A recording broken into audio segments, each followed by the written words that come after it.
The wind swept across the open plains, carrying with it the faint scent of sagebrush and dry dust. My ranch sat on the edge of town, 100 acres of peace and quiet. At least it used to be. The land wasn't just dirt and fences to me. It was a legacy. It was a legacy. My grandfather had built the first barn here with his own 2 hands. My father raised cattle on these same fields, and now I was trying to keep the tradition alive in a world that seemed to forget the meaning of open space. And then there was Karen. I didn't know her personally the way you know your neighbors, with handshakes at church or a friendly nod at the grocery store. No, I knew her the way you know a storm that never passes, by the sound of her SUV's engine, by the screech of her tires on gravel, and by the audacity of her horn blaring as if my gate was a toll booth she'd paid to cross. It started small, like most problems do. One early morning, I was mucking out the horse stalls when I heard an engine. At first, I thought it was a delivery truck, but instead of stopping at the main road, the vehicle swung hard into my ranch gate. My jaw nearly dropped when I saw a silver SUV barrel through without hesitation, like she had every right in the world. The dust cloud she kicked up lingered long after she was gone, as if mocking me. I told myself it was a one-time mistake. Maybe she got lost. Maybe she thought it was a public road. Maybe, just maybe, she was in a hurry to somewhere important. But then it happened again, and again. By the 4th time, it was no accident. The thing about ranch life is that routine is sacred. Horses get fed at dawn. Water troughs get checked before noon. The land has its rhythm, and we learn to match it. But Karen's interruptions? They threw the whole balance off. My horses spooked at the sound of her horn. My cattle pressed against the far fence when her SUV came tearing through. And I found myself clenching my fists every time I heard that familiar rumble in the distance. One Saturday, my friend Tyler was visiting. He leaned against the porch rail sipping coffee when Karen's SUV came flying through again. She honked twice, short, sharp blasts, as if announcing her grand arrival to no one but me. Tyler raised an eyebrow. "You expecting company?" "Nope," I muttered. "Then who the hell is that?" "That," I said with more bitterness than I intended, "is Karen." He watched as she disappeared across the field, not slowing down for the uneven dirt or the ruts carved by spring rains. When the dust settled, Tyler whistled low. "Man, she drives through here like she owns the place." "Tell me about it." "Why don't you just tell her off?" I sighed. "With her? That'd be like yelling at a hurricane. You waste your breath and all you get is more storm." The truth was, I had tried once. The second time she drove through, I flagged her down. She rolled down her window, sunglasses perched on her nose, hair sprayed into place like a helmet. She looked me up and down as if I were an inconvenience, not the landowner she was trespassing on. "This is private property," I told her firmly. She waved her hand like she was brushing off a fly. "Oh, don't worry, I'm just cutting through.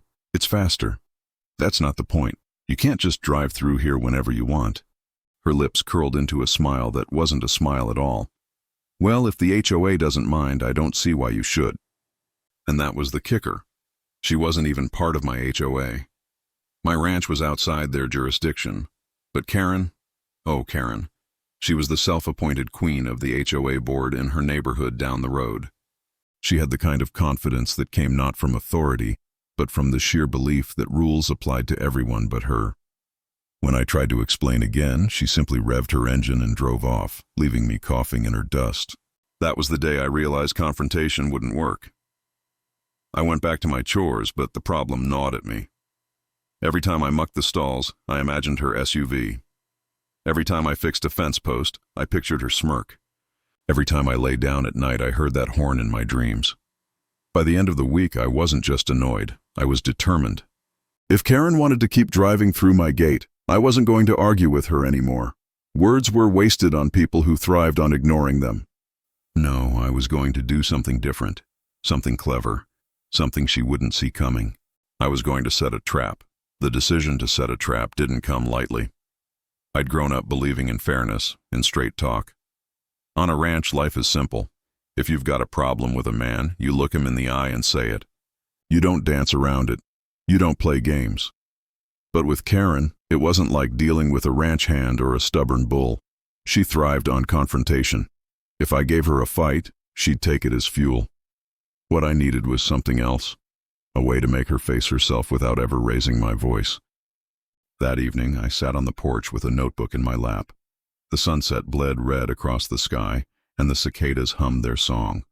I scribbled down possibilities like a general planning a campaign: chain the gate shut, call the sheriff, post a no trespassing sign, install a camera, leave something in her way.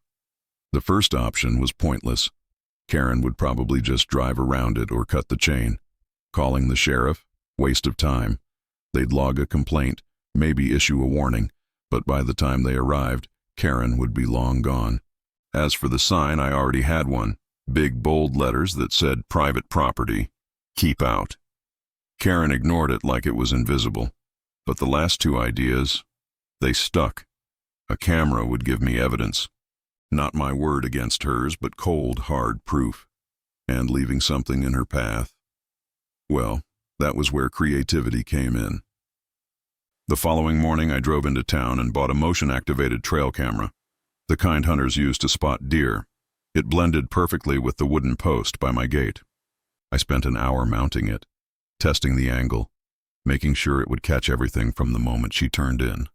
Then I set up the next piece. It was almost funny how simple it was. A foldable card table, the kind you'd see at a garage sale. On top, I placed a plate of cookies I'd baked myself. Chocolate chip, still warm when I set them out. Next to it, a handwritten sign in big friendly letters. Welcome. Please call before entering ranch property. It wasn't hostile. It wasn't threatening. It was polite. But the absurdity of it, cookies and all, made it impossible to ignore. Finally, the pièce de résistance, the loudspeaker. I'd rigged it up behind the table, hidden under a canvas. I recorded my voice earlier that day. Hello, this is the ranch owner speaking. Please do not enter without permission. Violators will be invited for tea and a polite chat. I added a little jaunty background tune, the kind you'd expect at a carnival. Something to make the whole thing feel less like a warning and more like a prank. I stepped back and admired my handiwork. The table looked ridiculous out there by the gate, cookies sitting pretty in the open air, waiting for their victim. But that was the point. Karen would have to stop. She couldn't just blow past it without acknowledging it. And when she did, the camera would catch every second. That night, I barely slept. I lay awake, listening to the crickets, waiting for morning like a kid on Christmas Eve. Sure enough, at 8:15 sharp, right on schedule, I heard the low growl of her SUV engine. My heart thumped in my chest. I slipped onto the porch, staying just out of sight, eyes fixed on the gate. The silver SUV appeared, headlights glinting in the morning sun. She approached fast as usual, probably planning to blow right through. But then, she saw it. Her brake lights flared. Gravel crunched under her tires as she slowed.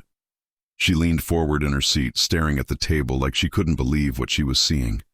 The cookies, the sign, the whole absurd setup, it froze her in her tracks. Then the speaker clicked on. My voice, cheerful and unbothered, rang out across the field. Hello, this is the ranch owner speaking. Please do not enter without permission. Violators will be invited for tea and a polite chat. Karen's face was priceless.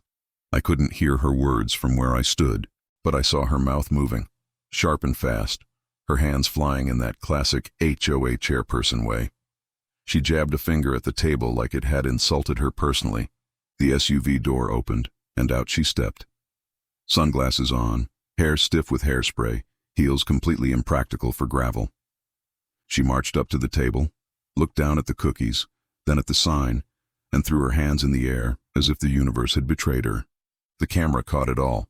I almost laughed out loud when she actually picked up one of the cookies, examined it, and then set it back down like it was poisoned. The speaker played the message again, and she whipped around, trying to figure out where the voice was coming from. That's when Tyler showed up. I'd asked him the night before if he wanted to help. He'd been itching for payback ever since he saw her drive through. So he came striding out from behind the barn, cowboy hat tipped low, boots kicking up dust. "Mornin', ma'am," he drawled. "Fine day for cookies, don't you think?" Karen froze. "What is this?" she demanded. "Hospitality," Tyler said smoothly. "See, most folks around here knock before walking in a man's house. This here's just our way of reminding you." Her face turned red. "This is ridiculous. I've lived here for 15 years in the HOA." "Ma'am," Tyler interrupted, "this ranch ain't HOA property. Never has been, never will be. That's why there's a big old sign that says private."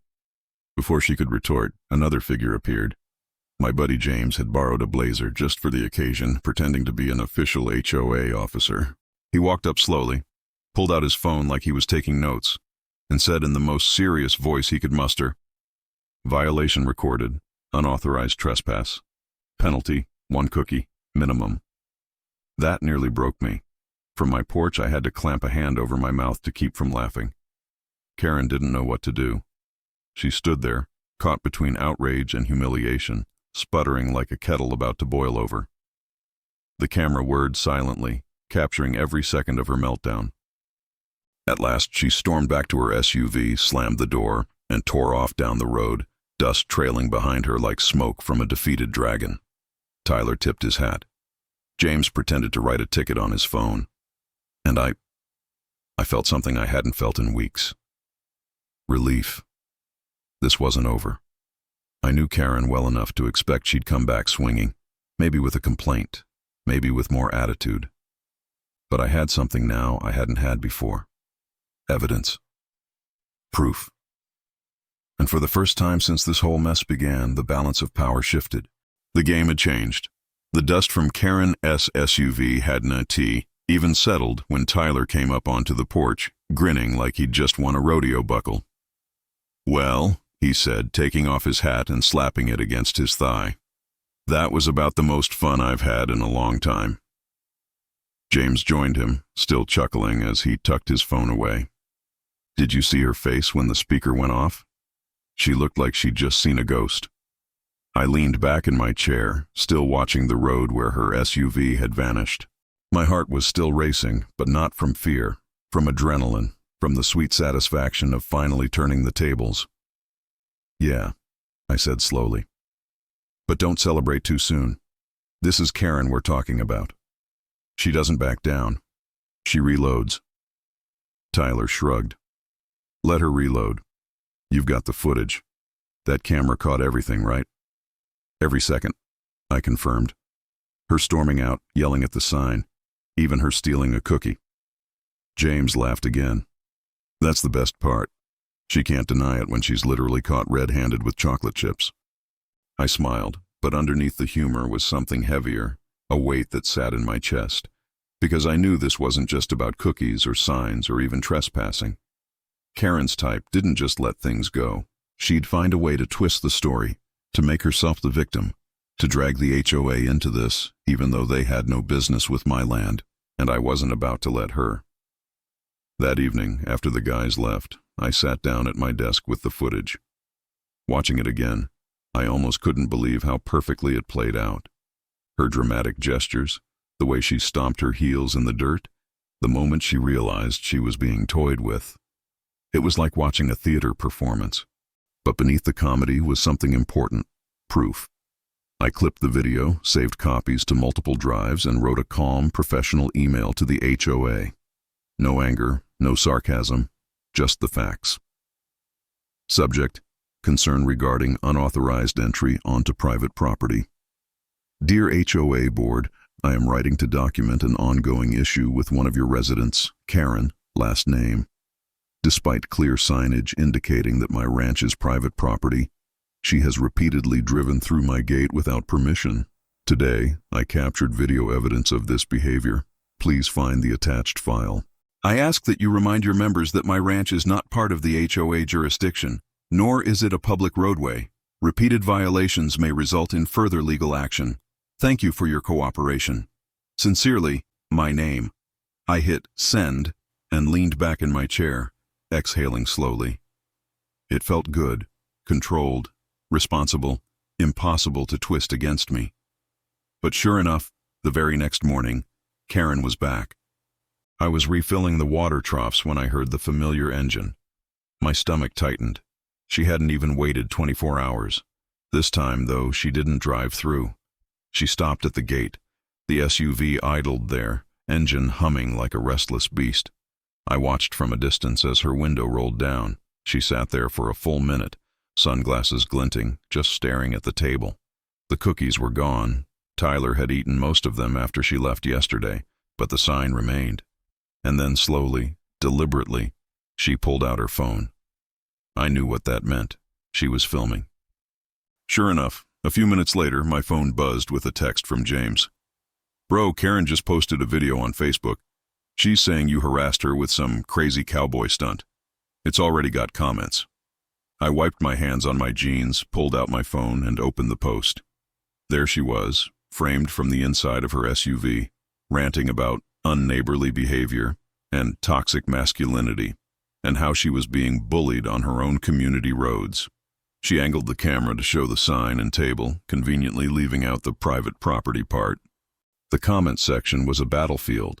Some people were cheering her on, saying, "Stay strong, Karen." Others were calling her out, pointing out that the ranch wasn't part of the HOA at all.